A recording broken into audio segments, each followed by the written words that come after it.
This month, I'm asking you to also share my content. Just, share it to YouTube or Facebook or Instagram or wherever you are, over on Reddit, wherever you're at, and you think some good Watts content would be enjoyed. I would really appreciate it if you would share my content. Okay, so let's get into Papa Ronnie. How is everybody feeling about Ronnie Watts? I'm just trying to, test the waters just to see where you're at. I feel like um he can be just as vicious as Cindy. I just think he's quiet, and quiet people get away with a lot more than non-quiet people. Um but I'm not saying that he's vicious and mean or anything like that. And I also wanted to, before we get started, look at what is the definition of a sociopath and what's the difference between a sociopath and a psychopath. So it's important to know that sociopathy is not a clinical term, meaning it's not endorsed by the American Psychiatric Association, nor is it used by most mental health professionals. I have my BA in psych, and I do not claim to diagnose anyone. We're just talking about some words. I never, in fact, diagnose anyone. I never say I can, because you would have to, in order to diagnose somebody, you would have to be in their presence and conduct an examination and all that. So I have not done this. This is all my opinion, my research. I I I don't know how to say it. I hope that you'll go out there and do your own research, but I'm happy to bring my research to you. It's just these things that I have to say for YouTube, and we never watch everything in its entirety. And I do stop and start things, but this is all for fair play use. And I will put the links for everything that we watch and read and view in the description. So it's not endorsed, and it's not a clinical term. It's just a definition. And what is the difference between a sociopath and a psychopath? Perhaps the most fundamental difference is the fact that sociopaths are able to form an attachment to a particular individual or group, even if limited in number. In contrast, psychopaths are unable to form or maintain genuine bonds. And so I definitely would rule out psychopath, because Ronnie is able to form bonds. That's very, very apparent. So does he perhaps only have traits of it, or is he just a quiet guy? I don't know. Let's look into it and see what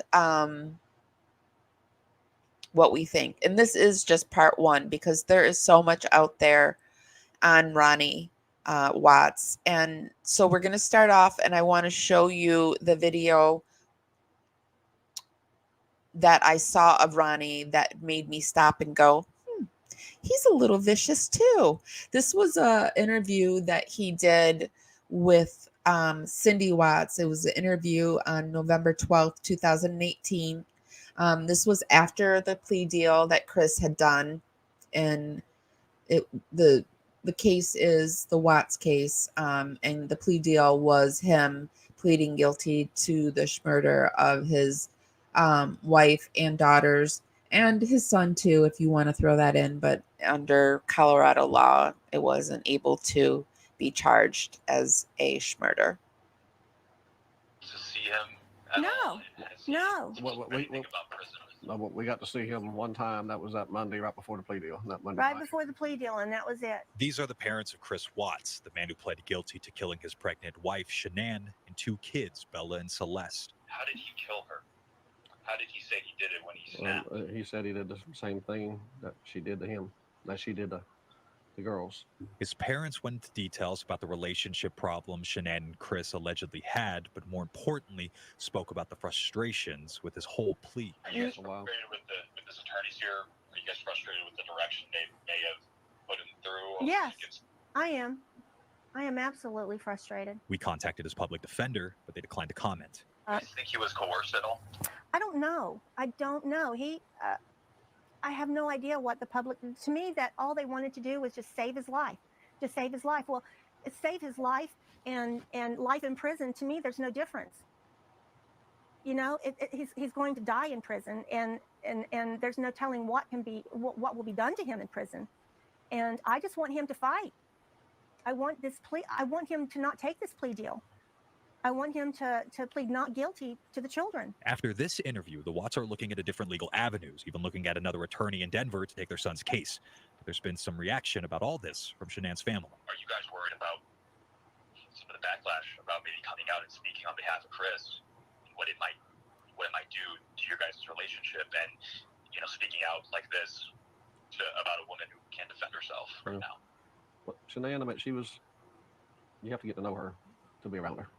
Put it that way. Her family's attorney said. And that was the moment that I was like, ooh, Ronnie. Oh my. So I thought that we would watch some of his interviews. Also, we're going to watch some psychologists talking about him. I will be referring back to the deep dive that we're doing on Cindy. I will put the link. I'm actually going to create a playlist for Cindy Watts and a playlist for Ronnie. And so I will put the links, but I will be referring back to the deep dive that I've done recently on Cindy a few times during this. But this was 5 strange things about the Chris Watts case. And I think we watched part 4 and it had to do with Cindy Watts, but this is part 2 and it has to do with Ronnie Watts. Or background, and I'll put a link to that here.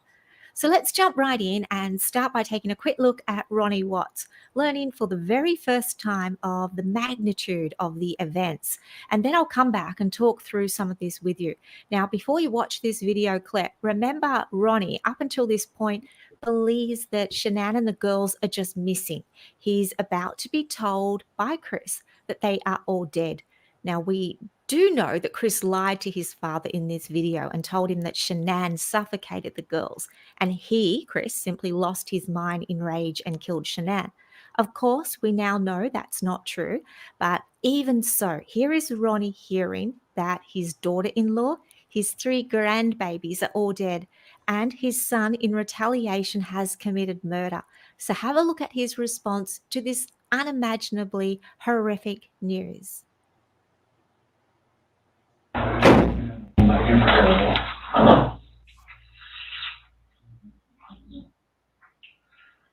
I think it is important to notice that the first thing he does is make contact with Chris. He definitely has a connection with his son, his wife. I haven't seen him interact too much with Jamie, his daughter, but I'm positive that he had a positive interaction with his daughter. And when you saw him with his granddaughters, we're going to see a video in a little bit of when they were visiting, and I think they were walking around Denver or somewhere in Colorado. They were walking around, and he has a very positive connection with his grandkids. So, yes.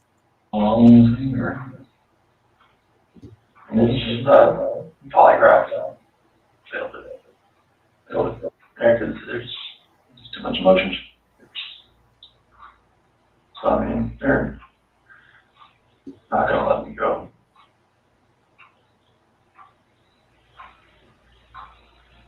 Is there any reason why they shouldn't? They know I had an affair. And they know. I can't complain about that.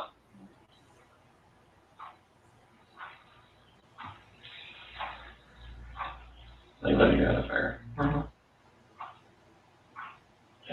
And so here he says, and they know you had an affair. So at some point, Chris has told Ronnie that he's had an affair. We don't know if it was when he was in North Carolina or if it was when he picked him up from the airport. But at some point, Ronnie is aware of this affair. And I have even heard whispers of Ronnie even having like spoke to Nicole Kessinger. Has anyone else or am I imagining that? I swear I've heard people talk about like there's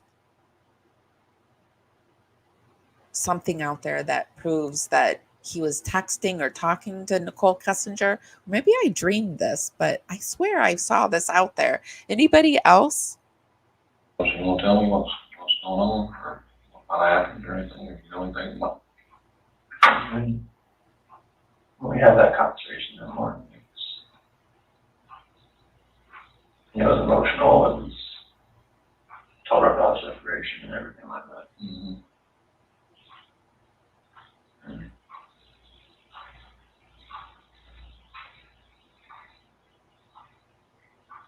What happened after that? I mean, I went downstairs and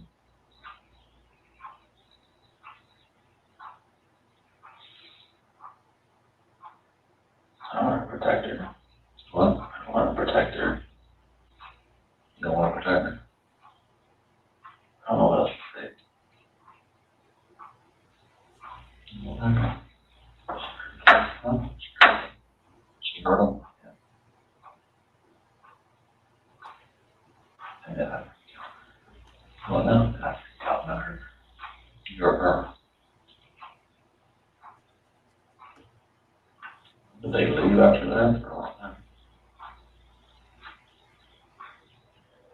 So she started hurting again. Ever.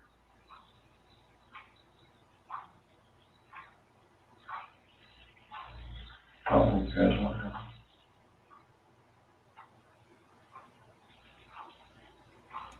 Right here, if he had only not said what Tammy Lee had just said to him, all of this hurt and pain and confusion that his parents have gone through from the moment on could have been erased. But here he is about to lie.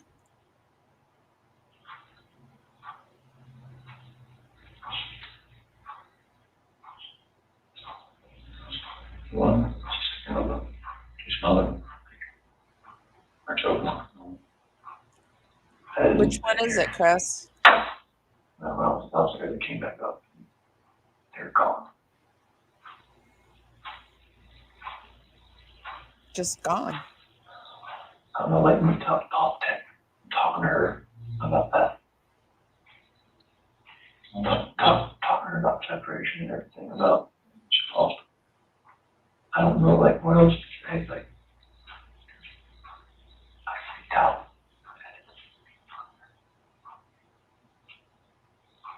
I was like, Exactly, dumbass.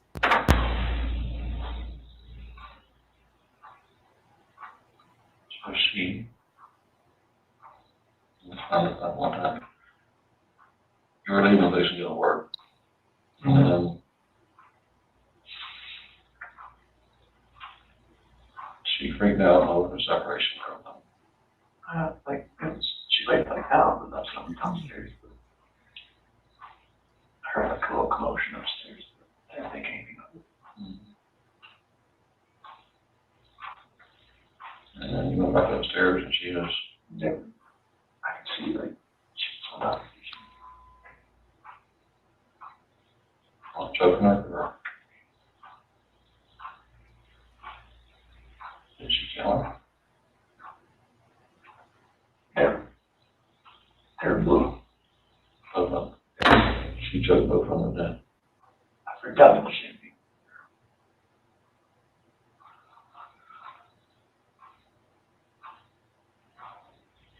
He's like froze. How was it though?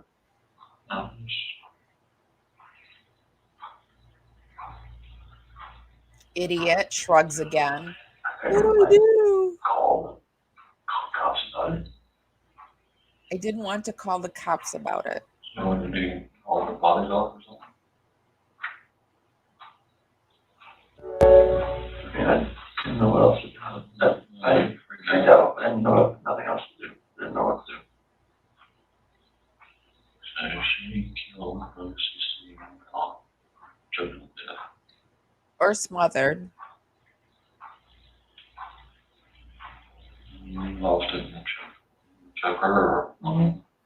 Or smothered. Rage.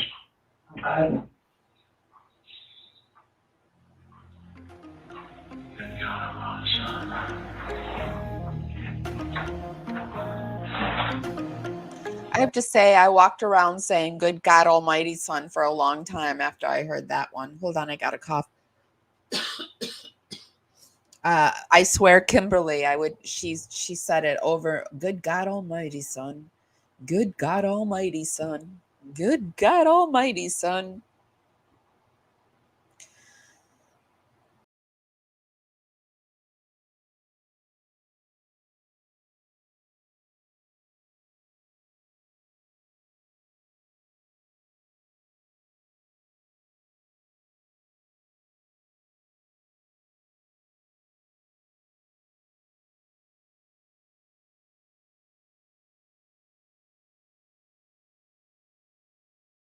So, what do you think about that? How do we make sense of Ronnie's response to hearing about what Shock. his son has just confessed he has done? Now, I've read a lot of responses about Ronnie's reaction, and I myself had some feelings about his reaction too. But the main criticisms or the observations that I've seen is that one, Ronnie is emotionless, just like Chris, and some have even accused them both of being sociopaths. Two, that Ronnie must have known something, mainly about the affair or covering for Chris in some way, lying to police about this in the interview. And the third one is that I've seen Ronnie being attacked for his immediate and his ongoing support of Chris. Indeed, Ronnie's support of his son has elicited a lot of criticism and continues to, even hatred from the public with comments labeling the whole Watts family of sociopaths. So we're going to unpack all of this in this video. And I want to mention that I have spent several weeks now researching this, many days specifically looking into Ronnie. And indeed, I have spent hours completing a very thorough behavioral and voice analysis of the police interviews with Ronnie. And you are going to hear my results, my opinion on this. So the first question I'm going to answer directly is, was Ronnie being dishonest and or covering for Chris in any way in these police interviews? And my answer is definitely no, he was not. The police actually took a really big gamble when they agreed to let Ronnie into the interrogation room. They knew that Ronnie could walk in there and give Chris his rights and say, Chris, don't talk anymore. Stop talking and let's lawyer up. In which case, Chris could have essentially walked out of there that night. At that point, I mean, I think that is my biggest thing about Ronnie is why didn't he just lawyer up with why didn't before they even got to the police station, why didn't they just say like we're getting a lawyer? I mean, I don't get it. But maybe I think the only answer to that is maybe I'm too much true crime. That's what I would do. Maybe they weren't true crime people. I don't know. But why wouldn't he say lawyer? Lawyer. I want a lawyer. Lawyer. Get me my lawyer. at least, he was not under arrest. So the police really took a big gamble, but the gamble paid off because it was Ronnie himself who elicited the confession from Chris. I mean, if Chris had have walked out that night, I'm confident it would not have been long before the police came knocking and looking for him. There was mounting evidence, and I'm pretty confident the CBI knew from the outset that Chris was lying. But getting that early confession meant a quick recovery of the bodies, which is integral to a conviction. It also meant no wasted time of police resources or disintegration of other evidence. So Ronnie might have done things very differently in hindsight if he had his time over. I don't know, but I do know that Ronnie should actually be credited with the swift arrest of Chris. So thanks for that, Ronnie. So I think everyone agrees that Ronnie's behavior is very interesting. It's certainly not how I would imagine I would respond in such a situation, but it is a grave error to assume that we all react the same or should react a certain way. What I can determine from the video is that Ronnie was always going. That is so important to if you bring anything from this is that we don't all react the same to what we don't even react to, we say that, oh, if this happened to me, this is what I would do. But then when it happens, you don't know. You react in strange ways. I've reacted in ways that I wouldn't have thought I would have reacted. And I think that we all need, and we all don't have the same experiences coming into a situation. So we all react in different ways. And I think that's important to remember, and to give grace to others, to allow them to be able to react how they react. To support his son, no matter what. And that was a sentiment echoed by the Watts family later in court when they delivered their victim impact statement. You have Carrie B, I think you're right. Carrie B said that I think that Ronnie was dumbfounded, and 100%. He just seemed like he was dumbfounded and shocked. Like, is this really happening? We have loved you from the beginning, and we still love you now.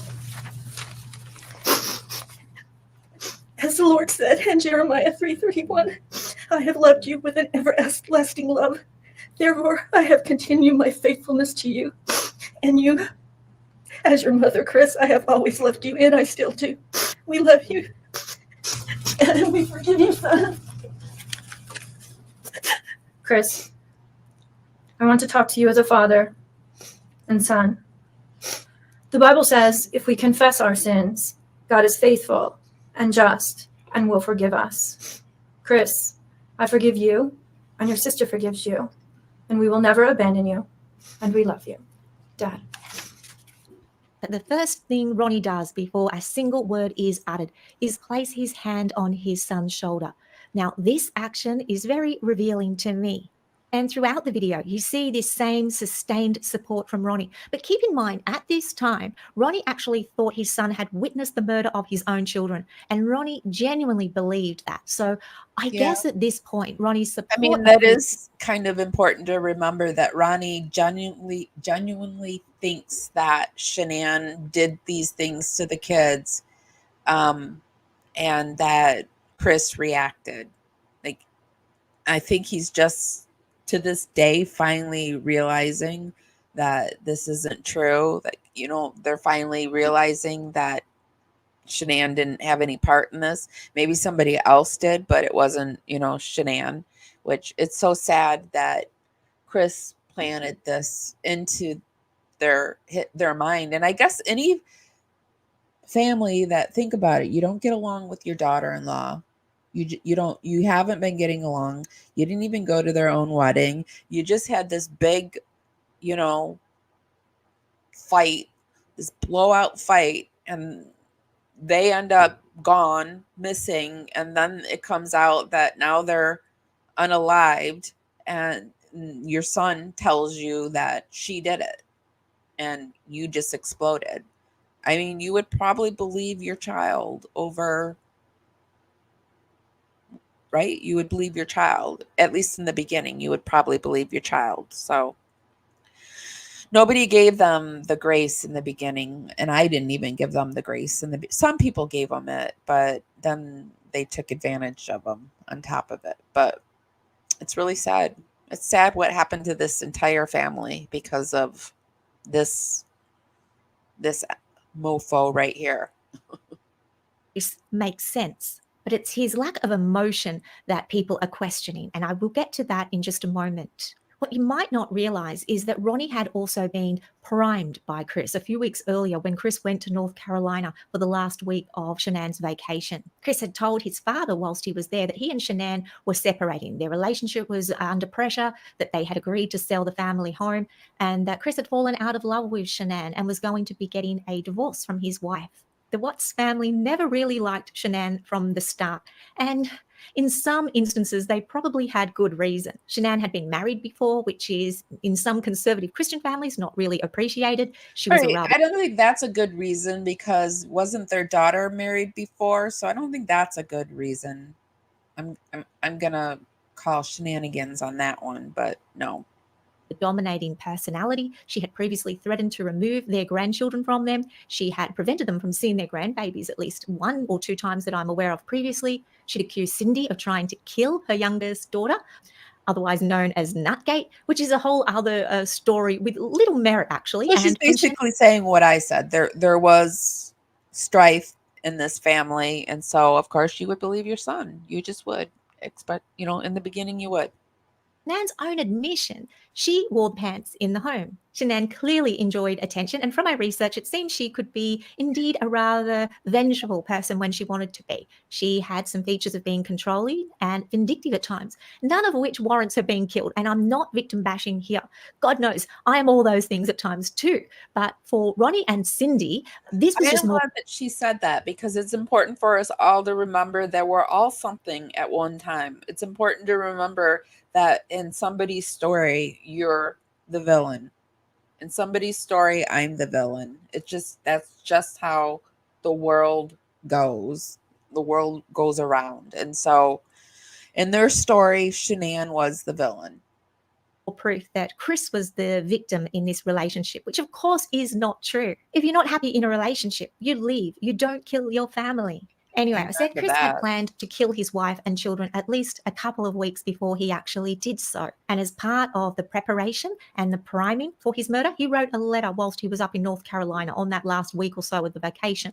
And he said that if anything happened... What do you think the letter was all about? Like, where in his planning did this letter happen? Because if you look at it, if you think about the planning and the putting the gasoline and blowing up the gas, the oil tanks, where in this whole thing was this letter? I truly wish this had went to court, to trial. I really do. To him or the kids, for whoever was reading the letter to look at Shanann. So he had already done some good groundwork and some further manipulation of his family when he wrote that letter, which sort of helps us understand why Ronnie was so able to easily believe Chris's story. Chris's story being that Shanann had... Did he put the girls in the oil tanks and not Shanann because he was going to go back later and get Shanann and move her? And was Shanann supposed to be the one that, like, mastermind this whole plan, and Shanann was just off there living her life somewhere? I don't understand. Like, it could be anything. It's just, this case is crazy in my opinion. Murdered the babies, and he responded in retaliation. So when we see this immediate reassurance and support from Ronnie at the police station, it does make sense. Now, it doesn't mean that it's right, but it makes sense. But let's dissect this a little further. Even believing the story that Shanann had killed the children and in a fit of blind rage, as Chris called it, he did the same thing to her. Is Ronnie's response normal? Is he emotionless and sociopathic like Chris, as some have suggested? And my answer is, again, no, that's not correct. Ronnie is old school, and I can assure you I see many male patients in my practice, men that think concealing their emotion means being stoic and strong at all times. This behavior there's a whole generation of men that were told that if they cried, that they were crybabies, right? That they were the P word, that they were wusses, suck it up. There's a whole generation of men that aren't allowed to show their feelings. Is certainly not unusual, and especially in the older age group. I shouldn't even say generation. I should say generations, plural. Ronnie himself says he has always struggled showing his emotions. So no doubt growing up, Chris would have learned some of this directly and vicariously from his father. And Ronnie defends Chris's lack of emotions because of this, suggesting that Chris is just like him in many ways. And Chris is just struggling emotionally, doesn't like to show his emotions. And this is perhaps why people have labeled them both sociopaths. But I want to make it very clear that Ronnie's struggle with the expression of emotions is very different to Chris's inability to experience emotions. Now, let me repeat that point. Expression of emotion is not the same as lack of emotions. When Chris did the press interview the next day after murdering his family, there was no struggle with emotions. He had no emotions. In a letter from prison to Sherilyn Cadell, speaking of disposing the body of one of his babies, he says, "I couldn't believe how easy it was just to let her drop through the hole and let her go. I heard the splash when she hit the oil." That is an example of someone who has no emotions. So if Chris can fake grief after what he did, and after a comment like that, he probably could fake being a loving father and husband too. Chris learned how to fake emotions by mirroring others. And yes, his dad would have been someone that he mirrored growing up, but we are dealing with something different with Chris. I have watched Chris engaging in this mirroring behavior over and over again so overtly as I've been researching for this. And when someone smiles, he smiles. When someone laughs, he laughs. When someone says he should cry, he cries. It's so counterfeit and so obvious to me. Even at the police station, 2 days after killing his family, he doesn't shed a tear until the CBI officer, Tammy Lee, basically tells him that's what he should be doing. She put some photos of his children in front of him and challenges him. If this was me, I would be in panic. I would be in tears. She says, those were your babies. Now, not long in the same interview, Chris starts to cry and he expresses those exact words. Those were my babies. He's learning, he's mirroring. And I think later Chris even acknowledges that Tammy Lee put the idea into his head that he retaliated after Shanann had killed the babies. So he is all about watching. Tammy Lee put a lot into his head, apparently. That's terrifying to me. And mirroring. Word for word, the instruction and emotion that Tammy Lee gave to him was later mirrored. Now, I don't want to get off topic, but that is a really typical sociopathic technique to learn how you are meant to respond and then essentially fake it. The point is, Ronnie doesn't do this at all. Ronnie, whilst not responding with any degree of predictable emotion or emotion that we would expect to see, is genuinely upset and genuinely shocked. Now, I know this because I've analyzed his voice and his body language very carefully. Ronnie is not one to let his emotions rule. He leads with his head. He wants to be cool. He wants to be calm and rational. But how do you be rational in this kind of situation? He's confused and he's shocked. And we see it when he continually touches his mouth or his head. And we see him touching and moving paper or objects on the desk for no apparent reason. We can see that he is uncomfortable with his own emotional state and he's looking for an outlet for them. But there really isn't one. So he focuses on soothing Chris, his first priority when he entered the room. We also hear Ronnie repeating what Chris is telling him. This happens throughout the entire police interview. And this is Ronnie's way of trying to process what he is hearing and at the same time trying to control his emotions. Ronnie has his head down a lot, and so does Chris. But Chris is hiding and Ronnie is hurting. The only time we really see Chris lift his head and raise his voice, something That's really deep. Chris is hiding, Ronnie is hurting. That's really true right there. And that's Heavenly Chicks Are Crazy are one of my favorite quotes from this case. Good God Almighty, son, and chicks are crazy. Those are two of my favorite quotes from this crazy case. we call a behavioral spike is when the detective is trying to get Chris to reveal the location of the children. And he pleads with Chris's emotions and he says, tell me where they are so we can get them out of the cold. We see Chris lift his head. He raises his voice a little and he looks at the detective and he says,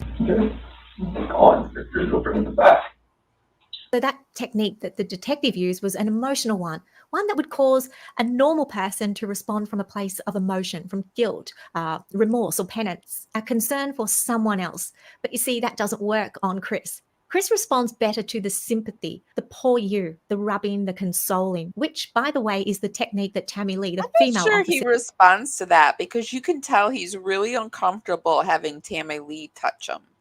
And she later said that she did it because she felt like it would be very uncomfortable for Chris to be touched. So I don't know. Okay, so I will put the link down below. We can't watch this all. Let's move on. One of the more interesting things that I thought was interesting in this case was the fact that Chris Watts claimed his father developed a cocaine addiction after, how do I get rid of this? What's this right here? Can you guys see that at the bottom? Why is this happening? Okay. What is that? Let me see if you guys can see it. No, I don't think you can see what I'm seeing. Okay.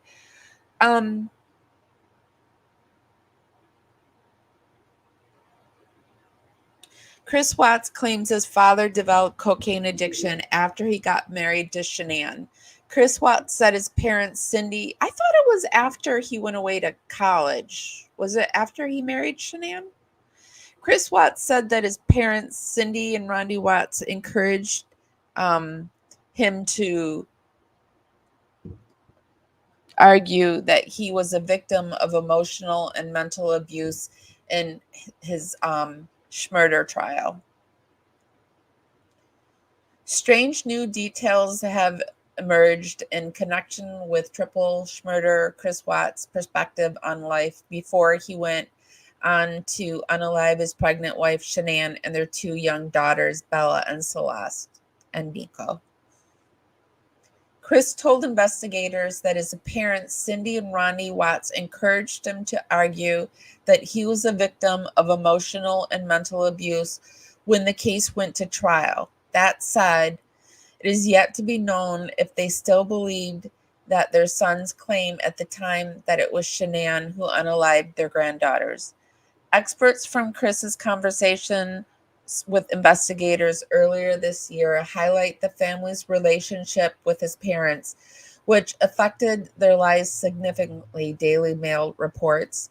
This week, transcripts from the February interrogations were made public and revealed that Chris keeps photos of his deceased family members in his cell phone and regularly reads to an image of his young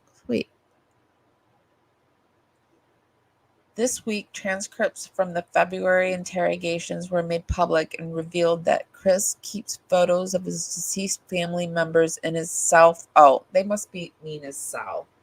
The cell phone thing really confused me because I'm like, how does he have a cell phone? He's in prison. Okay, in his cell, and regularly reads to an image of his youngest daughter.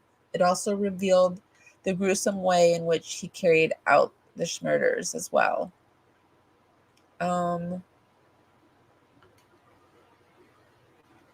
As his confessional tapes revealed, it comes across that not all this was well in his parents' house. Not all was well in his parents' house. That's when the topic of addiction came up. When he talked with his father about it, he felt cocaine was his dad's way of coping with the fact that Chris had become distant from his own parents. Ronnie Watts, his father, had reportedly developed a dependency on recreational drugs after Chris moved out of the family home. In his conversation with the police, Chris described a white powdery substance that was possibly cocaine as his father's favorite drug. When he talked to his father about his addiction, his father immediately changed the subject, a police report claims. Things were not well between his parents. At one point, his mother, Cindy, believed that all that money that was being spent was on a mistress that his father may have picked up.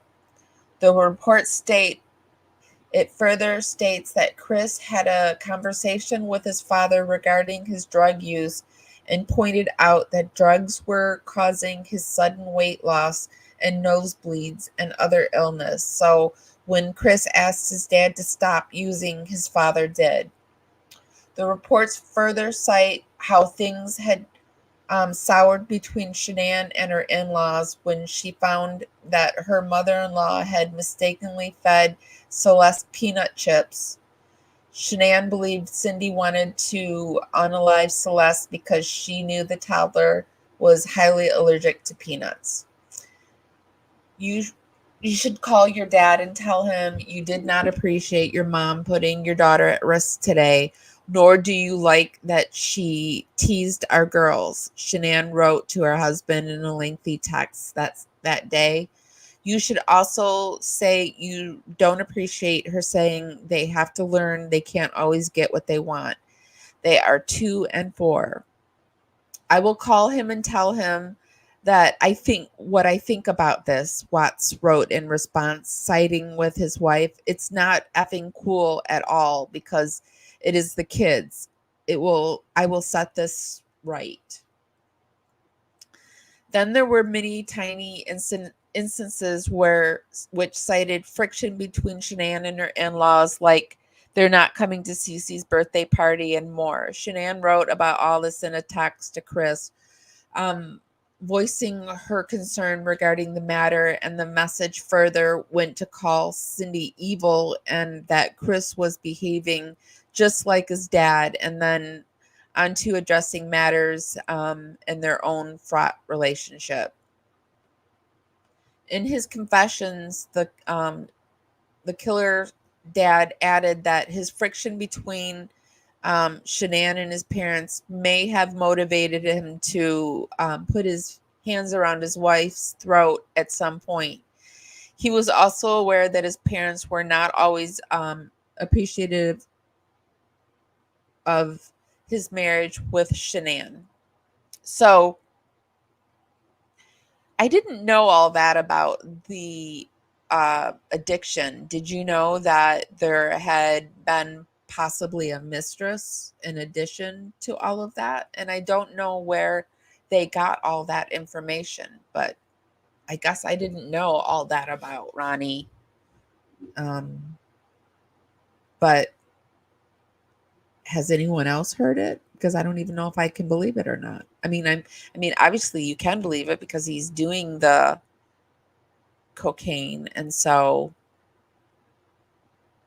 I don't know. But moving along, I wanted to show you this cute little video of Chris with Celeste on his shoulders and Ronnie walking with Ronnie and Cindy actually walking ahead with little Bella, and Shanann not reading the room. Say hi, guys.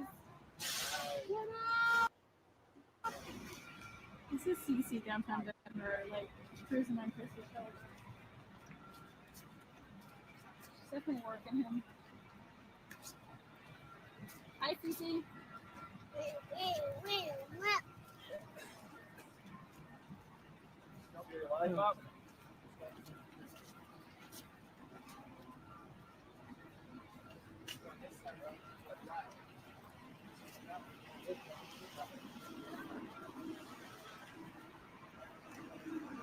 I know, right? Ronnie is probably super happy that Chris shared all of that, being as private as he is. Cece's been taking a wear tear on Chris's shoulders. Cece. Where you going, bro? Come on, Bella. Yeah. Celeste. Hello. Come on, B. Bella's falling asleep too. Doesn't want to hold him. Doing the crab walk. Crab walk. I'm sorry. Oh, torture your children. Make them walk downtown Denver. Poor kids. Poor daddy's shoulders. Cece. That's so good. Oh, thank goodness.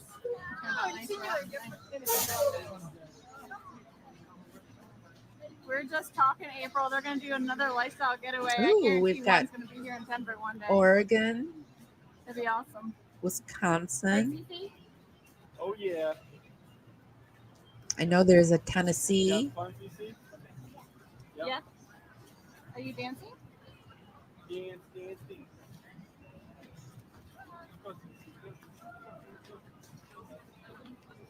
Hey, you're asking for it, dude.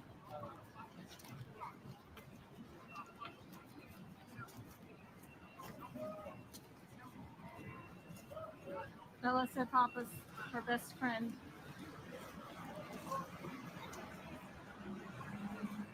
Bring it on. Cece's breaking Daddy's shoulders. Cece.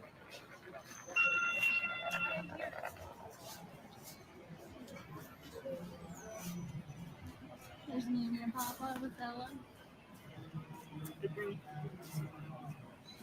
And downtown Denver.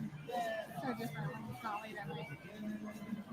I've never been to downtown Denver, but I would love to go. All right, guys, we're gonna head out. So there's a quick little video of Ronnie with the girls. I wanted to move on and show the other side. This is a video that I found by Tori Hartman, and it's really Ronnie Watts. Chris Watts' dad shows his true colors. This is that the most ass children.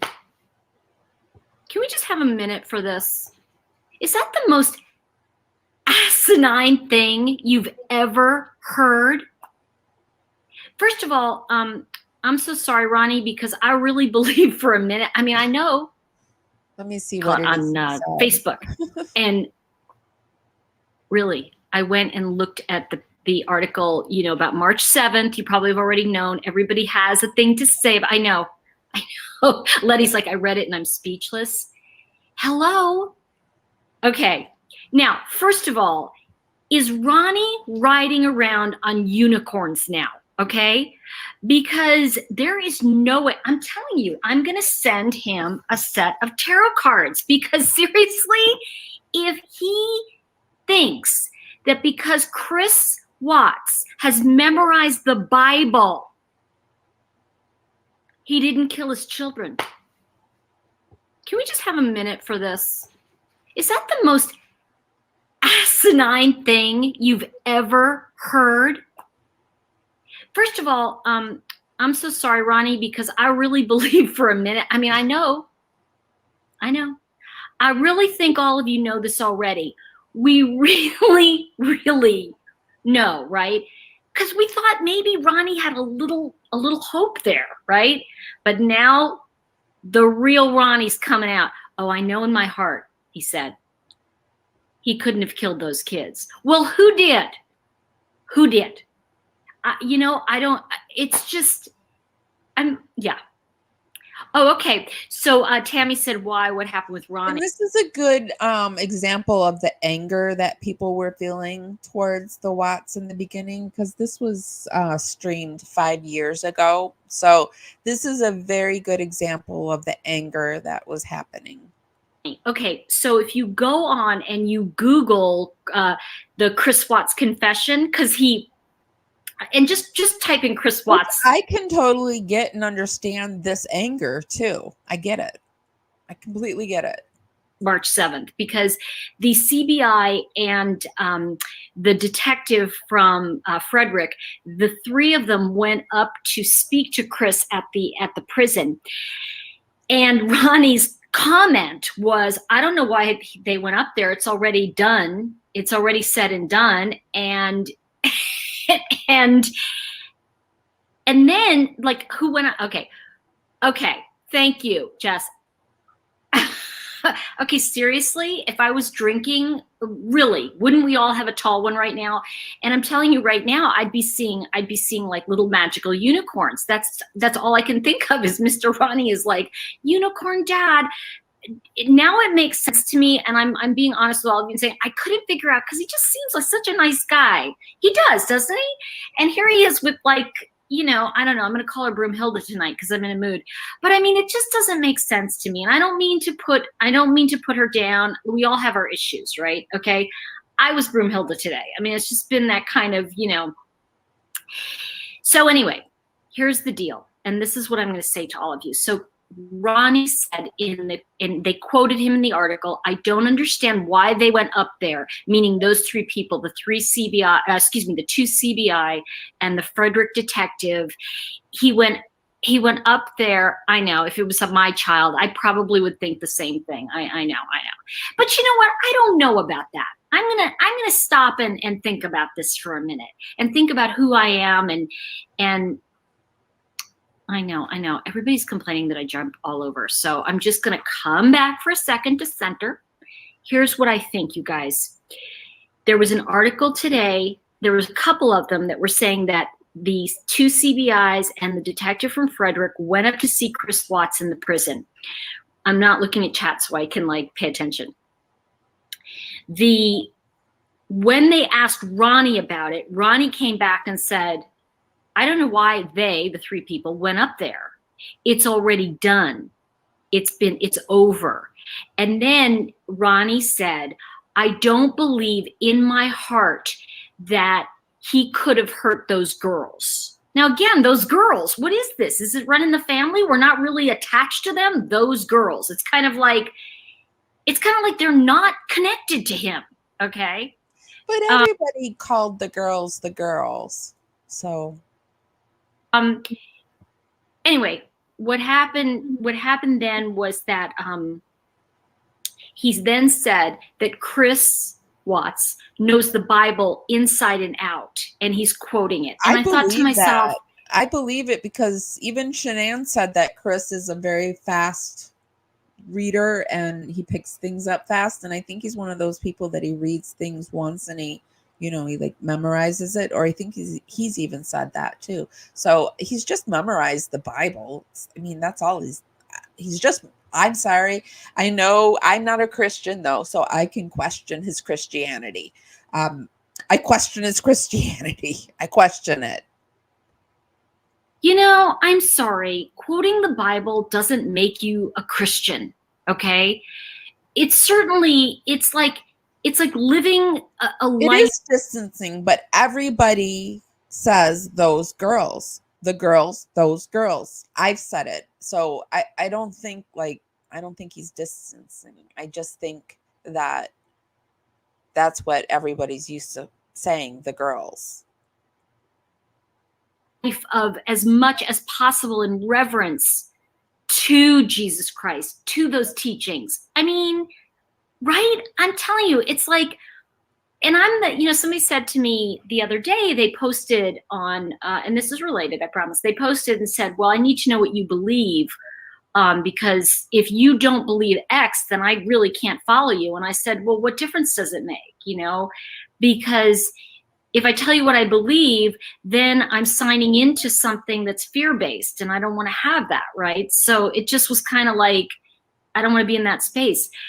So let me see.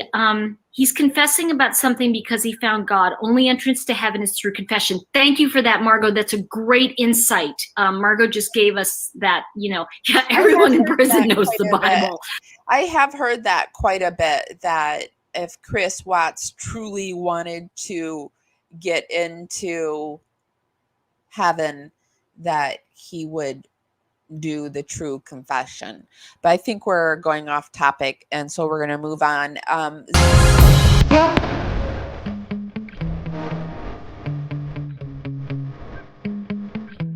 Yeah. Sometimes I get so mad, there's no control in me. My thoughts get so bad, I'm like, I might grab a bat.